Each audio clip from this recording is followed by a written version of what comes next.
যেহেতু আমি রোগা, তাই ওয়েট গেইন করার জন্য একটা প্রোটিন শেক খাচ্ছি, সেটাই তোমাদের সাথে আজকে শেয়ার করব। গুড মর্নিং এভরিওয়ান, কেমন আছো সবাই? আশা করি সবাই ভালো আছে। কনিকাস ফ্যামিলিতে নতুন একটি ভিডিও নিয়ে তোমাদের সবাইকে স্বাগতম জানাই।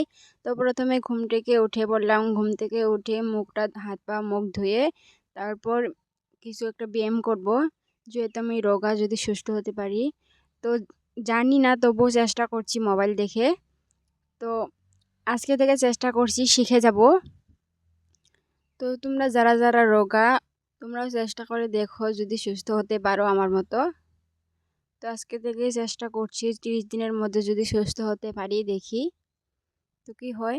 তারপর আমার যোগা শেষ হলো, তারপর এখন গুছিয়ে গুছিয়ে চলে যাচ্ছি। তো অনেক কাজ আছে, তারপরে চলে যাচ্ছি। তারপর আমি জল খেয়ে নিলাম। তারপর আমার একটা ওষুধ ছিল, সেটাও খেয়ে নিলাম। তারপর আমি প্রোটিন শেক বানাবো। এখানে 4টে কাজু বাদাম, 2টো কলা, শুকনো ছোলা, তারপর মিক্সিতে দিয়ে দিব। মিক্সিতে দিয়ে তারপর 10-12টা কিশমিশ, তোমরা চাইলে পাউডারও কিনে আনতে পারো। তারপর পরিমাণ মতো গুড়, 2টো খেজুর, তারপর দুধ, কাজু বাদাম কিশমিশ 10-12টার মতো দিয়ে দিবে। তারপর সেগুলো দিয়ে মিক্সিতে ঘুরে নিবে। তো একবার ঘুরে এভাবে দেখে নিবে হয়েছে কি হয়নি। তারপর দুধটা দিয়ে দিলাম।